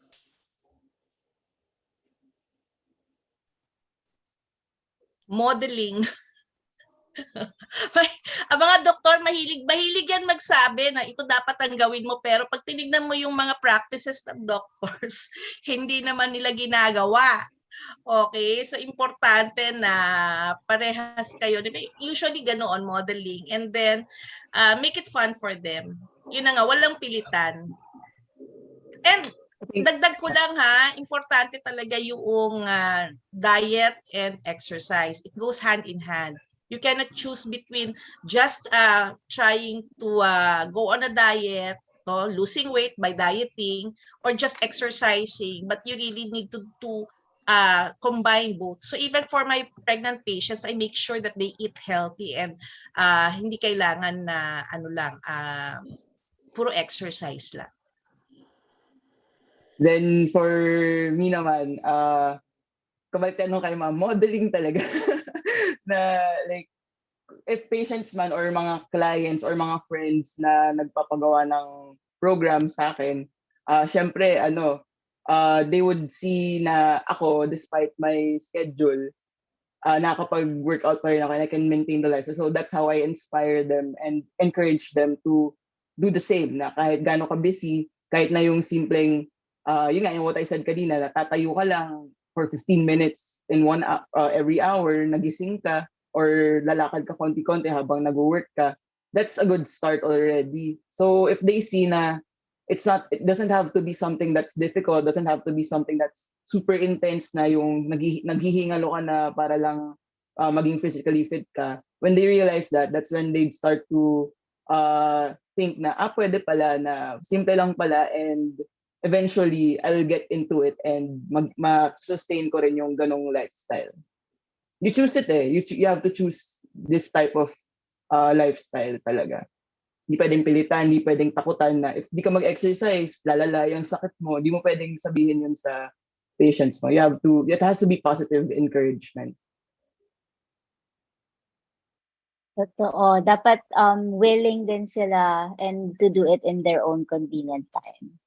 Thank you so much po for answering our last question. Meron So, pa yata, Rona, meron pa. One last, pagbigyan naman natin yung nag-question sa Q&A for Ma'am Kat, kasi idol na idol daw niya si Kat. okay, I'll read the question po. Hi po, I have a question for Ate Cathy. I'm also a student athlete and idol ko rin po kayo both in sports and medicine. I also plan to take sports science po. My question po is, since pandemic po ngayon, I'm having a hard time finding motivation to exercise.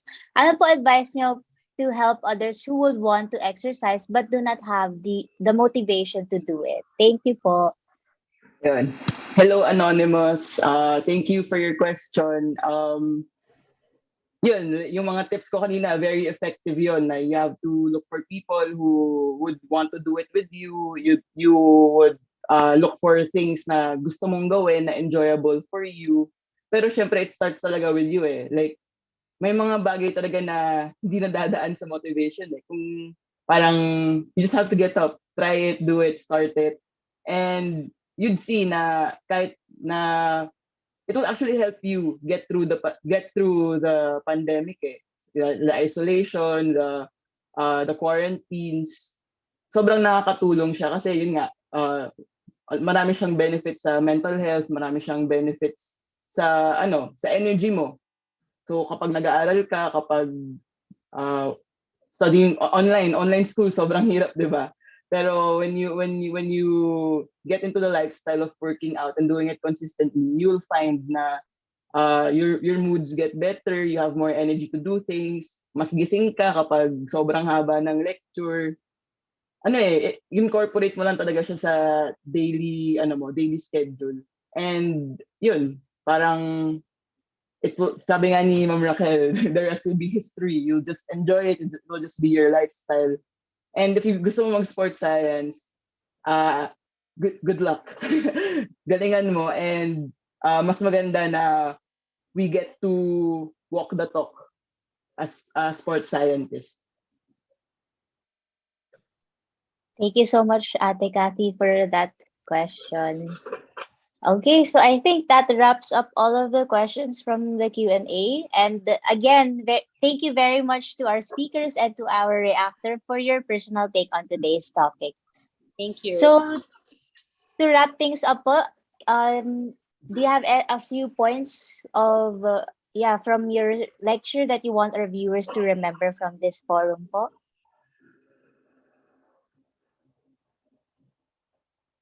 Okay. So for me, yun nga, yung pinaka-importante talaga is getting started, being consistent, and enjoying it, and not getting pressured to do what you don't want to do or getting pressured with what other people are doing. It's your fitness journey and it's for your benefit. How about from Dr. Faye po? aside from what Kathy has said, it's very important for pregnant women to make sure that they seek clearance first, no, before they embark on their fitness journey as pregnant women.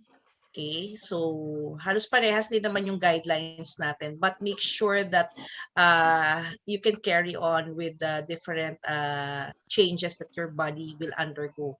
Okay, so make it enjoyable, but please magkonsulta po muna and magtanong kung ano mga pwede po ninyong gawin. Okay, and lastly from our reactor po. Yun naman sa inyo ng mga nag-start na into fitness, no? Track your results, and for sure, once you see the results, it will become an addiction to progress. Okay, thank you so much for that. So before we end, we would like to invite you to the next leg of the Mula kay Doktora, the Dr. Julita Ramoso-Jalbuena Memorial Women's Health Forum.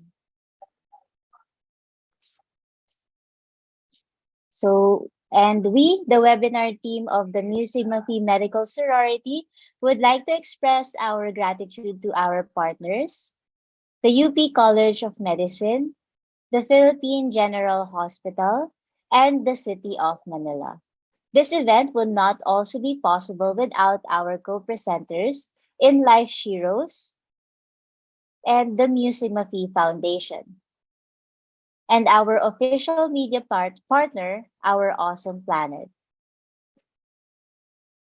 We are also grateful for the unwavering support of UP Manila Information Management Systems and UP Manila Postgraduate Institute of Medicine. Most of all, we thank you, our participants, for spending your lunch hour with us. Again, we remind all healthcare professionals who are interested in obtaining CPD units to please fill out the evaluation form at tinyurl.com/MUwebinars2021 within 3 days after the forum. You may find the links to the evaluation forms at the comment boxes of FB Live, YouTube, and chat box of Zoom. We would also like to invite you to be with us again on the next leg of the Mula kay Doktora, the Dr. Julita Ramoso-Jalbuena Memorial Women's Health Forum on March 8, 2022, Tuesday, from 12 to 1 p.m., entitled She Can and She Will, a Women Empowerment Webinar or KKK, Kayang-Kaya ng Kababaihan, which will define what it means and what it takes to be an empowered woman, and, of course, what women can do in the society. For this webinar, we will be having Dr. Carmencita and David Padilla and Dr. Filomena Santiago San Juan as our speakers and will be moderated by Dr. Jean Antoral. We will also be having Ms. Naomi Azura, President and CEO of InLife Healthcare as our reactor. And likewise, please support and participate in our year-long Women's Health Forum series. Again, thank you very much to you all and have a good day. Maraming salamat. Thank you everyone for attending.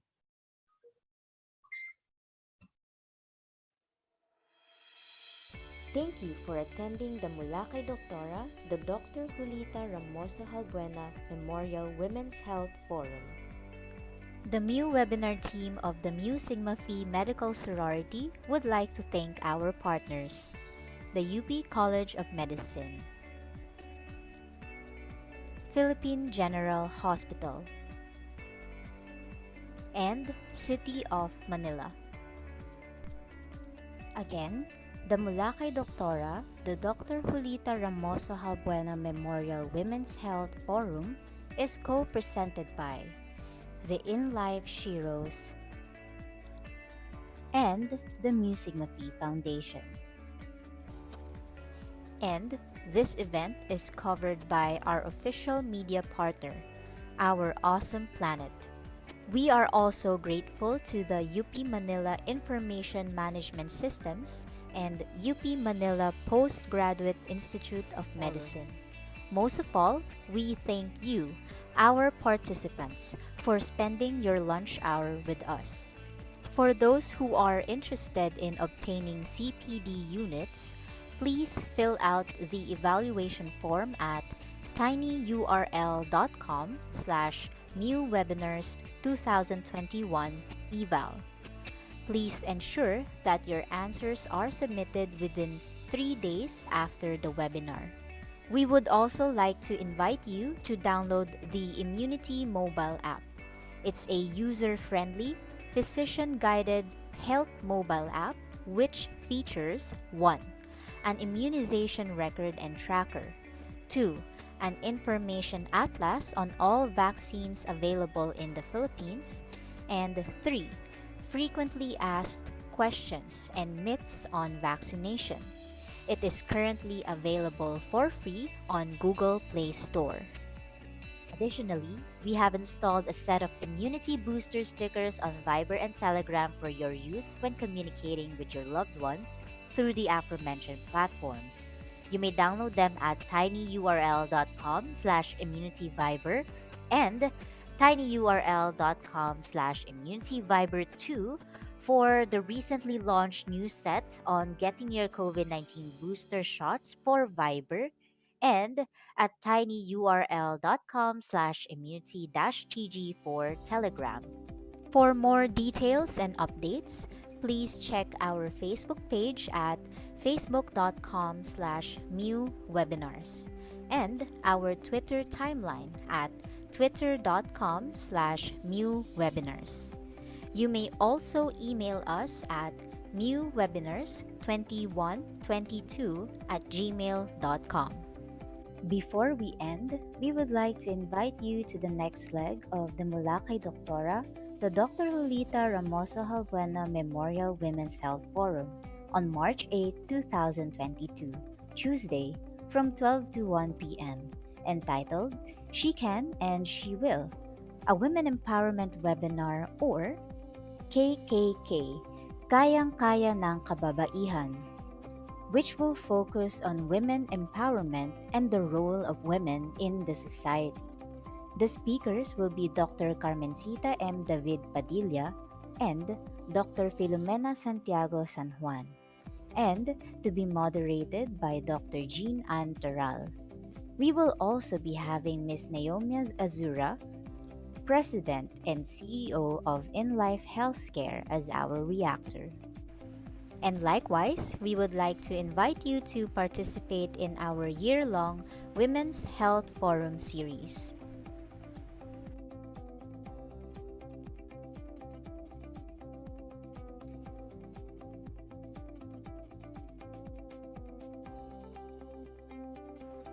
Thank you very much for attending this webinar. Have a good day.